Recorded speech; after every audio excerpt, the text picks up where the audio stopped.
De nombreuses questions restent ouvertes quant au type de vaccin commandé et à leur éventuelle dangerosité. Alors, n'est-il pas possible, tout simplement, que sur le site du ministère, eh bien, on ait un tableau avec tous les vaccins, selon leur marque, quelles sont la MM, quelles sont les formes, donc, adjuvants, non-adjuvants, etc. Cette information, de toute façon, on en a bien tous conscience, existera.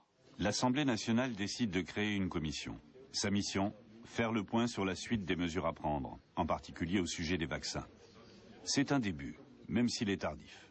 Alors là, c'est pas très grave parce que pour l'instant, la pandémie n'est pas d'une intensité très importante. Il n'y a pas, heureusement, beaucoup de malades graves et même de morts. Mais on voit bien que si ces petits défauts de communication étaient intervenus sur une situation sanitaire très dégradée, alors il y aurait eu beaucoup de problèmes. Sous sa forme actuelle, le virus H1N1 semble inoffensif. Mais les premiers mois, la panique l'emporte dans le monde entier. Au Mexique, les matchs de football se jouent dans des stades vides. On désinfecte régulièrement le métro de la capitale et tous les rassemblements publics sont annulés.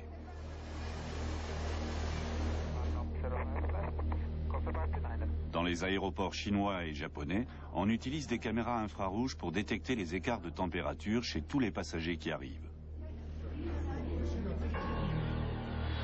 La réaction en Chine est particulièrement rigoriste.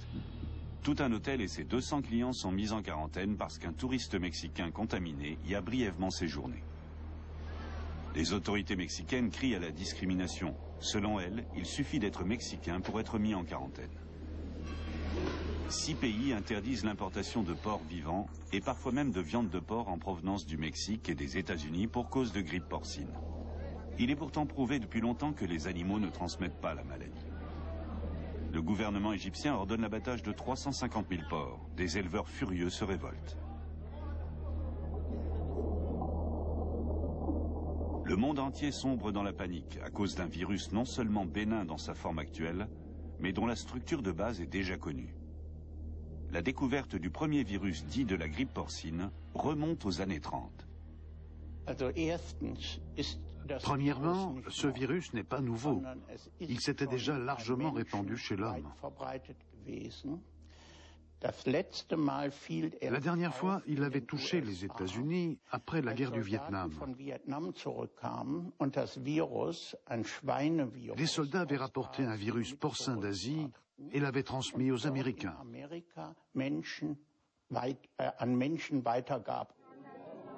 États-Unis, 1976. Le gouvernement, qui craint 1 million de morts, veut frapper fort pour écarter cette menace. 45 millions d'Américains se font vacciner contre la grippe porcine. Des experts constatent alors que plusieurs centaines d'entre eux souffrent de paralysie évolutive due au vaccin. Et on lui attribue le décès de 25 d'entre eux. Un seul patient semble avoir réellement succombé aux symptômes de la grippe. La campagne de vaccination est interrompue.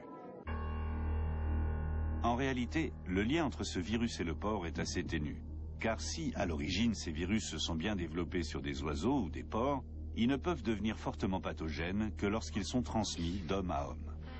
Cela se passe essentiellement par la toux ou l'éternuement. Dans la majorité des cas, le virus H1N1 déclenche une forme relativement légère de la grippe, et les symptômes disparaissent au bout de quelques jours. Eric est en quarantaine depuis 1 semaine. Il n'a pas le droit de quitter son domicile et doit éviter au maximum les contacts avec d'autres. Ce lycéen a la grippe A, mais il va bien. C'est lors d'un voyage scolaire en Espagne qu'Eric et 7 autres élèves ont été contaminés. Au retour, il s'est enrhumé et a eu des maux de tête. Il a pensé que ces symptômes étaient dus à un simple refroidissement ou à une fête trop arrosée. Je n'ai rien remarqué. J'étais juste un peu flagada. Le lendemain, le samedi, je suis même allé m'entraîner. Comme je n'étais pas à 100% de mes capacités, j'ai arrêté au bout d'1 heure et demie. Le soir, on est sorti faire la fête avec des copains, et le dimanche, j'étais un peu crevé. Mais ça pouvait très bien être dû à l'alcool et à l'entraînement. La mère d'Eric pense elle aussi d'abord à un simple rhume. Mais 2 jours après le retour d'Espagne, ils apprennent que 2 autres lycéens ont la grippe A. On était en pleine fête de famille quand un garçon de sa classe a téléphoné pour dire que ce n'était pas un rhume, mais la grippe A. Sur le moment, on est resté sans voix. Ah oui? Et maintenant? Eric appelle son médecin de famille pour savoir quoi faire. Mais au cabinet, on est peu préparé à cette pathologie-là. Malheureusement, l'assistante du médecin a été un peu dépassée par la situation. Elle m'a dit, je ne sais pas ce qu'il faut faire, venez pour un prélèvement. Alors je suis allé au cabinet. La salle d'attente était pleine à craquer. Un vrai festival de microbes. Le médecin pratique un prélèvement nasopharyngé et fait examiner les agents pathogènes présents dans la muqueuse. À Cologne, depuis la proclamation de la pandémie, les virologues n'ont pas une minute de répit. Au début, les analyses étaient systématiques pour chaque cas suspect. Aujourd'hui, seuls sont examinés les prélèvements des personnes à risque, comme les patients souffrant de maladies chroniques et les femmes enceintes. Dans le cas d'Eric, les présomptions de grippe A se confirment. Son médecin lui prescrit du Tamiflu, l'un des 2 antiviraux censés agir sur la grippe A.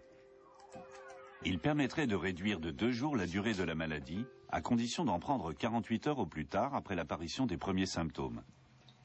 Chez Eric, plus de 4 jours sont déjà écoulés. Il a des brûlures d'estomac et il est constamment fatigué.